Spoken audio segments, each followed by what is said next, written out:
Bulletin की शुरुआत करेंगे बड़ी खबर से। देहरादून से बड़ी खबर है, जहां कक्षा 1 से लेकर 12वीं तक के सभी स्कूल और शिक्षण संस्थान बंद किए गए हैं। ये बड़ी खबर देहरादून से आपको बता रहे हैं, जहां पर इन संस्थानों को बंद रखने के आदेश जारी हो गए हैं। भारी बारिश के मद्देनजर देहरादून जिला प्रशासन ने ये फैसला लिया है। नगर मजिस्ट्रेट ने छुट्टी के आदेश जारी कर दिए हैं। मौसम विभाग ने भारी बारिश का अलर्ट जारी किया है। देहरादून में बारिश से 22 सड़कें बंद हुई हैं। अधिकांश ग्रामीण सड़कें बंद हुई हैं। सड़कें बंद होने से आवाजाही में परेशानी हो रही है। रायपुर से सौड़ा द्वारा चमोली सड़क 2 जगहों पर बंद हुई है। ये बड़ी खबर आपको बता रहे हैं, जहां पर कक्षा 1 से लेकर 12वीं तक के सभी स्कूल और शिक्षण संस्थानों को बंद रखने के निर्देश जारी कर दिए गए हैं। आपको बता दें कि जिला प्रशासन ने भारी बारिश के मद्देनजर ये फैसला लिया है और ये जो फैसला है इसके आदेश भी जारी हो चुके हैं। जिला मजिस्ट्रेट द्वारा ये आदेश जारी किए गए हैं।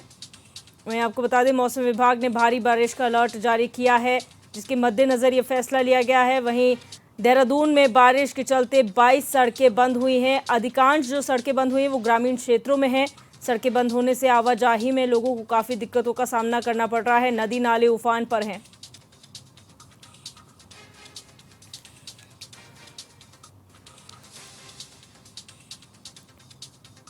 और हमारे संवाददाता अरुण सैनी ज्यादा जानकारी के लिए हमारे न्यूज रूम से लाइव जुड़ चुके हैं। अरुण, जिस तरीके से बारिश लगातार प्रदेश में हो रही है और स्कूलों को बंद कर दिया गया है, 1 से 12वीं तक के सभी स्कूल बंद है, क्या निर्देश जारी किए गए हैं नगर मजिस्ट्रेट द्वारा? जी दिव्या, बिल्कुल जिस तरीके से मानसून सीजन के दस्तक के साथ ही लगातार प्रदेश भर में बारिश देखने को मिल रही है और लगातार जो है भारी बारिश लगातार हो रही है। बीते शुक्रवार की अगर बात की जाए तो सबसे अधिक बारिश देहरादून में ही जो है वो दर्ज की गई है और करीब 33 mm बारिश जो है वो देहरादून में हुई है। और दूसरे नंबर पर देहरादून के ही आसारोड़ी क्षेत्र है, जहाँ पर 30 mm जो है बारिश हुई है। तो इस तरीके से जो है लगातार जो भारी बारिश देखने को मिल रही है, जिससे शुक्रवार को भी कक्षा 1 से लेकर कक्षा 12 तक के सभी स्कूल और शिक्षण संस्थान, आंगनबाड़ी केंद्र बंद किए गए थे।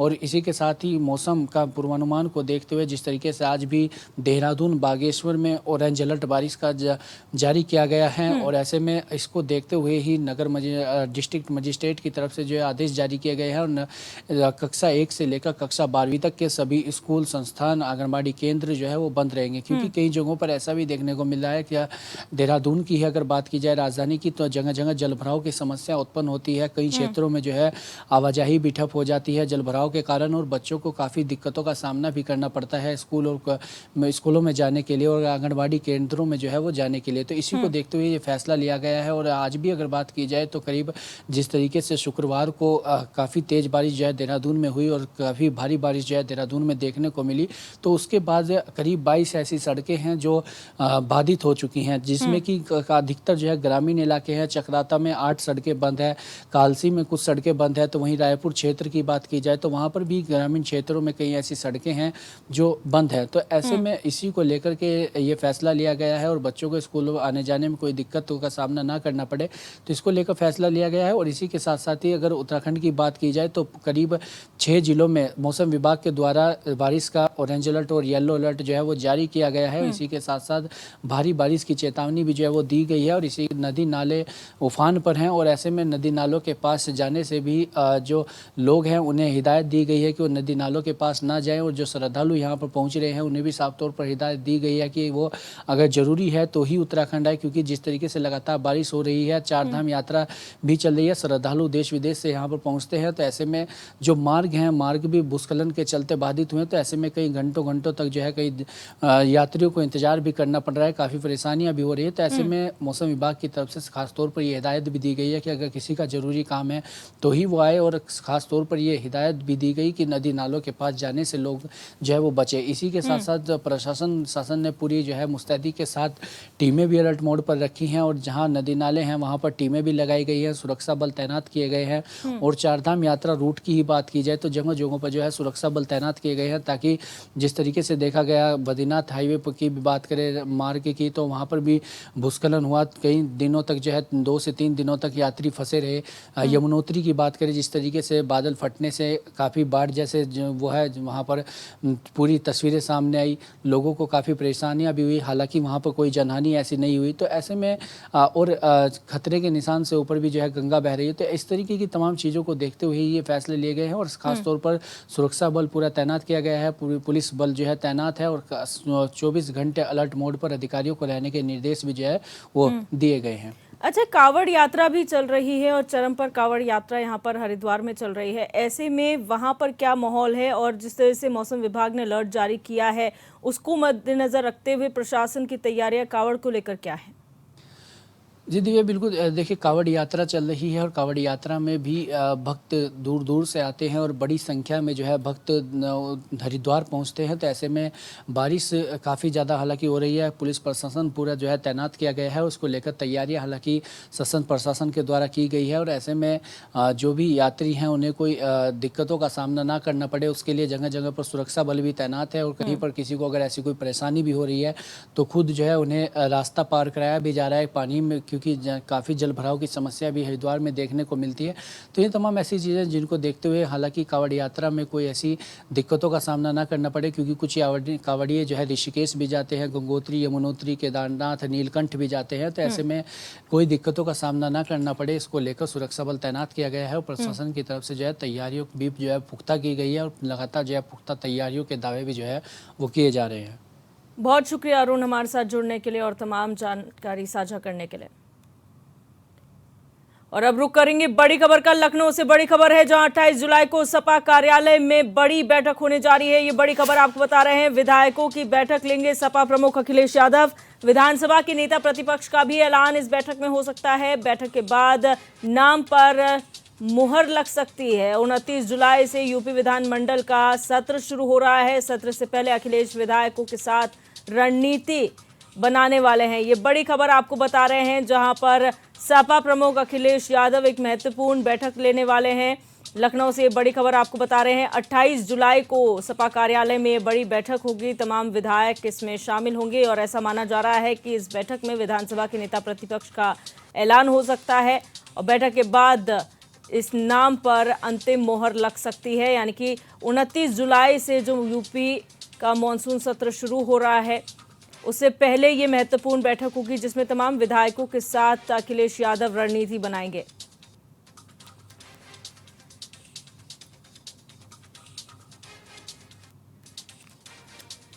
और हमारे यूपी हेड प्रदीप आनंद श्रीवास्तव हमारे साथ फोन लाइन पर जुड़ चुके हैं। प्रदीप, जानकारी चाहेंगे, 29 जुलाई से यहाँ पर यूपी विधानसभा का मानसून सत्र शुरू होने वाला है, उससे पहले अखिलेश की जो महत्वपूर्ण बैठक है, क्या कुछ उसे लेकर जानकारी आपके पास है?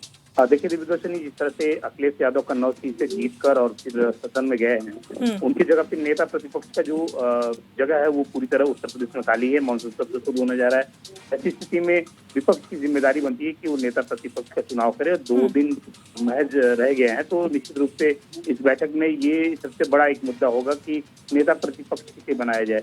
2 नाम उभर के सामने आए हुए हैं। एक तो शिवपाल सिंह यादव जो अखिलेश के चाचा हैं, उनको नेता प्रतिपक्ष बनाया जा सकता है, या फिर हो सकता है समाजवादी पार्टी दलित चेहरे पर अपना एक कार्ड खेले तो राम गोविंद चौधरी उसके लिए परफेक्ट बताए जा रहे हैं। कुछ लोग माता प्रसाद पांडे का जो है नाम आगे कर रहे हैं।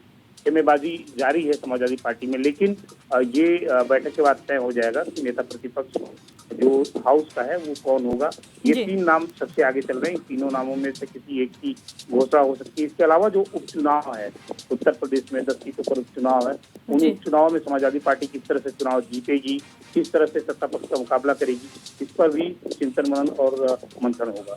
अच्छा, यहाँ पर जिस तरीके से आपने कहा नेता प्रतिपक्ष के नाम का ऐलान हो सकता है, इस बार क्या खास रणनीति देखने को मिल सकती है? क्योंकि संसद पहुंच चुके हैं अखिलेश यादव, तो वहां मुद्दों को वो उठा रहे हैं। वहीं अगर बात करें विधानसभा में भी तो कोशिश यही होगी कि लोकल मुद्दे ज्यादा उठाए जाएं।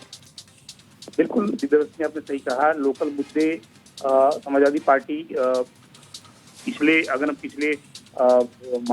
पिछले सदन में बैठक को देखें जो बैठक आहूत की गई थी, उस बैठक में स्थानीय मुद्दे, छोटे छोटे मुद्दे जो थे समाजवादी पार्टी ने उनको उठाया, उसका फायदा भी उस लोकसभा चुनाव में मिला। तो ये कारण है कि अखिलेश यादव पहले क्या होता था कि अपने घर से ही वो नेता प्रतिपक्ष का ऐलान कर देते थे, इस तरह से खुली बैठक नहीं होती थी। लेकिन अब खुली बैठक होने का कारण यह है कि समाजवादी पार्टी स्थानीय मुद्दों के साथ आगे बढ़ना चाहती है।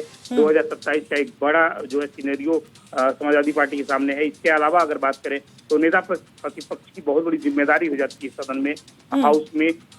वो नेता प्रतिपक्ष जो होता है वो एक तरह से मान के चलिए कि सरकार को आईना दिखाने का काम करता है। तो उस लेवल पे कौन फिट बैठता है, इसकी पूरी रणनीति बना रहे हैं अखिलेश यादव, और उम्मीद है कि 28 तारीख वाले इस बैठक में उस नाम की घोषणा भी हो जाएगी। जी, बने रहिए आप प्रदीप हमारे साथ, अगली खबर भी हम आपसे जानकारी लेंगे।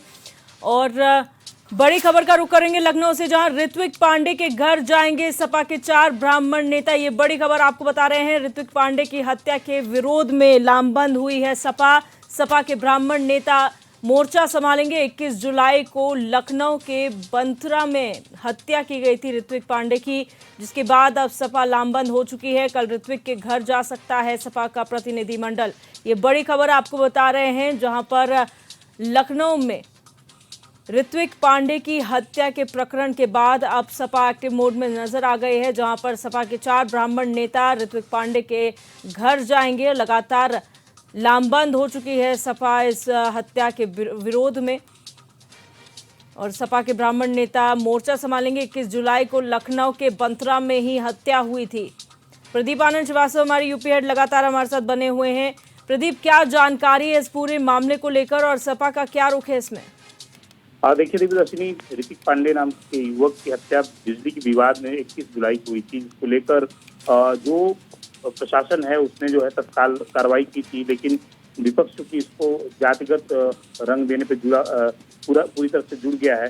तो चूंकि ब्राह्मण युवक की हत्या हुई थी, इसलिए समाजवादी पार्टी का जो प्रतिनिधिमंडल है वो ब्राह्मणों का ही एक टीम जो है उसको बनाया गया है, और वो जाएंगे, उनसे मिलेंगे, उनको क्या क्या दिक्कतें हुई हैं और क्या कुछ परेशानियां रही हैं, किन हालातों में ये लड़ाई हुई थी। क्योंकि मामला पूरा बिजली विवाद का बताया जा रहा है, तो उसमें भी क्या क्या दोष और रहे होंगे, इन सब बातों को लेकर एक तरह से समाजवादी पार्टी का जो प्रतिनिधिमंडल है वो जाएगा। लेकिन इसमें एक सबसे बड़ी बात ये है कि सारे जो भी प्रतिनिधिमंडल में जो सदस्य जाएंगे वो ब्राह्मण होंगे। तो कहीं ना कहीं से उत्तर प्रदेश में सॉफ्ट ब्राह्मण की राजनीति को भी धार देने पर जो है समाजवादी पार्टी अग्रणी हो चुकी है, आगे बढ़ चुकी है। हमने पीछे भी देखा था जब विकास दुबे की दुर्घटना में, सड़क दुर्घटना में मृत्यु हुई थी कानपुर वाले विकास दुबे की। इसके अलावा 1-2 और ब्राह्मण अपराधी है जिनकी इनकाउंटर हो गई थी उत्तर प्रदेश में, उसको लेकर भी समाजवादी पार्टी मुखर थी और सदन में उसने आवाज उठाई थी। तो जातिगत समीकरण साधने के लिए समाजवादी पार्टी एक बार फिर से उस युवक के वहां ब्राह्मण नेताओं को भेजेगी, ताकि जो उनके घाव पे मरहम लगाए। और उत्तर प्रदेश में ये दर्शाने की कोशिश की जा रही है कि समाजवादी पार्टी ब्राह्मणों के साथ हमेशा खड़ी है। अच्छा, यहाँ पर अमूमन भारतीय जनता पार्टी पर प्रदीप ये आरोप लगते आए हैं कि वो जातिवाद की राजनीति करते हैं। ऐसे में इस पूरे मामले में खास तौर पर एक ऐसा प्रतिनिधि मंडल भेजना जिसमें सभी ब्राह्मण हैं, ये कहीं ना कहीं बैकफायर कर सकता है सपा पर। बिल्कुल, मैंने अभी आपको बताया कि समाजवादी पार्टी के साथ एक अंदर खाने एक खबर ये भी चलती है कि वो एक जाति विशेष को लेकर चलती है समाजवादी पार्टी, और वो अपने आप को सॉफ्ट ब्राह्मण चेहरा बनाना चाहती है। और यही कारण रहा है कि वो पिछले जितनी भी घटनाएं हुई हैं उत्तर प्रदेश में, अगर ब्राह्मणों से जुड़ी रही है तो मुखर होकर समाजवादी पार्टी ने उसका विरोध किया है और उनके घर गई, उनके घर जाके उनके जख्मों पर मरहम लगाने का काम किया है। बैकफायर हो सकता है, और एक तरह से अखिलेश यादव एक बार फिर से दिखाने की कोशिश कर रहे हैं कि समाजवादी पार्टी सर्व समाज की पार्टी है। क्योंकि उत्तर प्रदेश में समाजवादी पार्टी का जो एक नेतृत्व है और जो उसकी मनोधारणा है वो ये है कि एक वर्ग विशेष के साथ, एक जाति समुदाय के साथ ही समाजवादी पार्टी अपने वोट को लेकर आगे बढ़ती है। लेकिन अखिलेश यादव ये कोशिश करते हैं, हमेशा उनके हर एक कार्यक्रम में ये कोशिश दिखती भी है कि वो ब्राह्मणों के साथ है और ब्राह्मणों के सर्वप्रिय नेता है, ऐसा वो अपने आप को दिखाने की कोशिश करते हैं। बहरहाल उत्तर प्रदेश के ब्राह्मण किस करवट जाते हैं कितना इनकी बातों पर यकीन करते हैं वो जब चुनाव होता है तो उसमें पता लग जाता है। जी, अब बने रहिए हमारे साथ प्रदीप। और अगली बड़ी खबर का रुख करेंगे। प्रयागराज से बड़ी खबर है, जहां विवादित एसडीएम ज्योति मौर्य का मामला निलंबित हो गया है। होमगार्ड कमांडेंट मनीष दुबे को राहत मिली है। इलाहाबाद हाईकोर्ट ने मनीष दुबे के निलंबन पर रोक लगा दी है।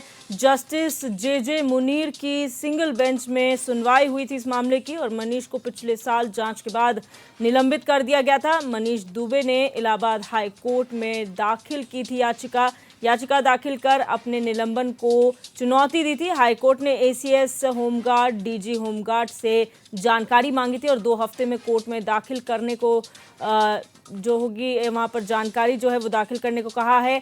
अगस्त महीने के दूसरे हफ्ते में मामले की अगली सुनवाई होगी। तो पूरा मामला प्रयागराज से आपको बता रहे हैं, जहाँ पर विवादित एसडीएम ज्योति मौर्य का मामला जो है वो निलंबित हो गया है। और हमारे यूपी हेड प्रदीप आनंद श्रीवास्तव लगातार हमारे साथ बने हुए हैं। प्रदीप, जानकारी चाहेंगे, क्या पूरा मामला है जिस पर कोर्ट ने अपना फैसला सुनाया है? देखिए, ये करीब 1 साल पहले, करीब 1.5 साल पहले ये मामला संज्ञान में आया था, जब एसडीएम ज्योति मौर्य का को लेकर उत्तर प्रदेश ही नहीं पूरे देश में एक चर्चा का विषय बनी हुई थी। और जो उनके पति थे वो उन्होंने जो है इस मामले में एक पीआईएल दाखिल किया था। उस आधार पर फिर जब जांच हुई थी उसमें मनीष दुबे का जो नाम आया था, यानी मनीष दुबे के साथ उनका लिव इन जो है वो स्पष्ट हुआ था। उस समय मनीष दुबे को जो है निलंबित किया गया था। अब उनको जो है फिलहाल राहत मिली है। उस तथ्यों के आधार पर कोर्ट ने उनको समय दिया है। और जे मुनीर जो कि हाईकोर्ट के जज हैं, उनके सिंगल बेंच पे ये सुनवाई हुई है। और अब जो है करीब 2 हफ्ते का समय पूरे रिपोर्ट के लिए दिया गया है। ये विभागीय कार्रवाई है और इसमें अगर वो उनको क्लीन चिट मिलती है तो हो सकता है कि मनीष दुबे की नौकरी बहाल हो जाए, क्योंकि वो एक पीपीएस अधिकारी हैं। तो शासन स्तर से ही कार्रवाई हो सकती है और इसीलिए इसमें कोर्ट को स्वतः संज्ञान लेना पड़ा है। हो सकता है कि जांच के बाद मनीष दुबे एक बार फिर से अपने मुख्य धारा में लौट आए और अपनी नौकरी स्टार्ट कर दें। जी, बहुत शुक्रिया प्रदीप हमारे साथ जुड़ने के लिए और तमाम जानकारियां साझा करने के लिए।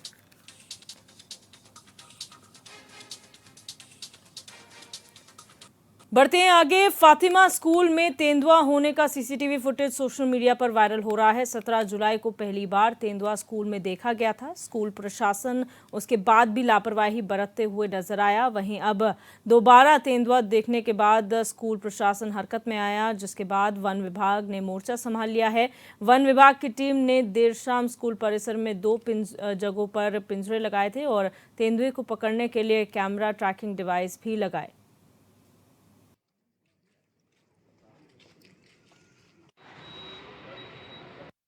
ये 3-4 दिन पहले जो है ना एक जंगली जानवर के लिए ज़रा ब्लड इमेज थी, लेकिन ये पगमार्क वगैरह से ये कंफर्म हो गया है कि ये तेंदुआ है। और कैमरा ट्रैप भी लगाए गए थे, उसमें भी तेंदुआ आया है। तो आज उसको ट्रैंकुलाइज करने के लिए हम लोग पूरे प्रयास कर रहे हैं। आज उसको ट्रैंकुलाइज करने की कोशिश। खबर बलिया से है, जहां सपा जिला कार्यालय से खबर है। पुलिस की अवैध वसूली कांड का मामला सामने आने के बाद अब सियासी सरगर्मियां भी तेज हो गई हैं। बलिया में ट्रकों से पुलिस की अवैध वसूली का भांडाफोड़ होने के बाद अब सपा विधायक संग्राम सिंह यादव ने बीजेपी सरकार को निशाने पर लिया है। उन्होंने इस मामले के उजागर होने के बाद बीजेपी सरकार पर जमकर हमला बोला। उन्होंने कहा कि पूरे प्रदेश में भ्रष्टाचार चरम पर है। आगे उन्होंने कहा कि विपक्ष के नेता ही नहीं, बीजेपी सरकार के मंत्री ही यूपी में भ्रष्टाचार की शिकायत कर रहे हैं। उन्होंने कहा कि प्रदेश में प्रशासनिक व्यवस्था पूरी तरह फेल है और अफसर कर्मचारी बेलगाम होकर जनता का शोषण कर रहे हैं।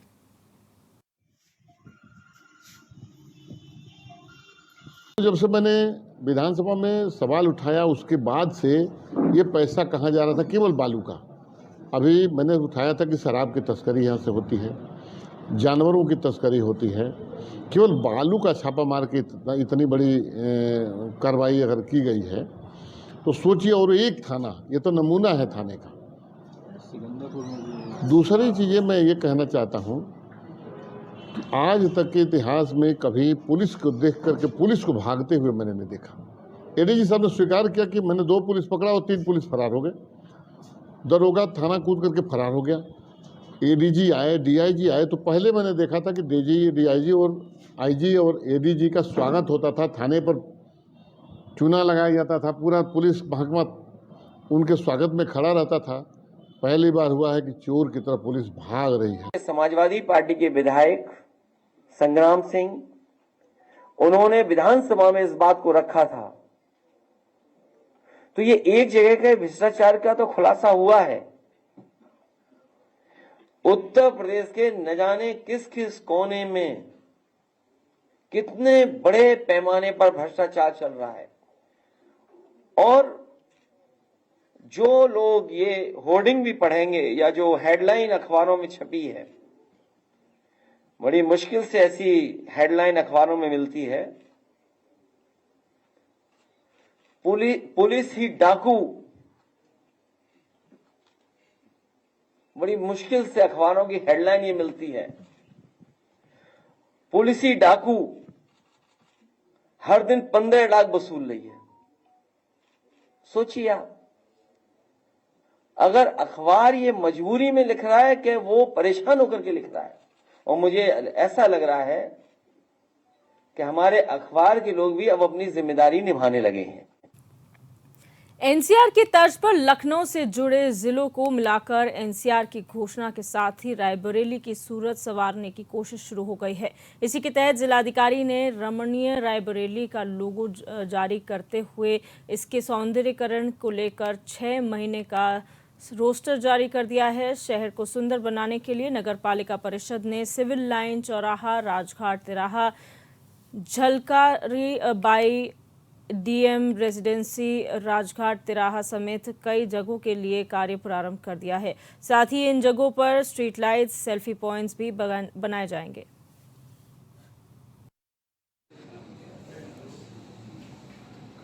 जनपद का जो हमारा शहरी नगरीय इलाका है, उसके अंतर्गत जो सौंदर्यीकरण के कार्य लिए जा रहे हैं, उसके लिए एक 6 माह का रोड मैप तय किया गया है। इसमें प्रमुख रूप से हमारे जो प्रमुख चौराहे हैं, प्रमुख सड़कें हैं, साथ ही साथ जो डिवाइडर रोड्स हैं या जहाँ पर ऑर्नामेंटल लाइटिंग की आवश्यकता है, एक नगरीय जो लुक आता है सिटी में, उसके लिए जो जो आवश्यक चीज़ें हैं उन सभी चीज़ों को किया जा रहा है। इसमें हमारे सारे प्रमुख चौराहों को लिया गया है, सौंदर्यीकरण का कार्य लिया गया है, साफ सफाई स्वच्छता का अभियान इसमें इंक्लूड किया गया है, और साथ ही साथ जैसा मैंने कहा कि जो ऑर्नामेंटल हमारे डेकोरेशन आदि के कार्य हैं इनको लिया गया है। 6 माह का एक रोड मैप बनाया गया है। इसमें प्रमुख रूप से नगर पालिका और हमारी अन्य कार्यदायी संस्थाएं, साथ ही साथ CSR के जो हमारे पास कॉन्ट्रीब्यूशन। और इस बुलेटिन में मेरे साथ बस इतना ही। आप देखते रहिए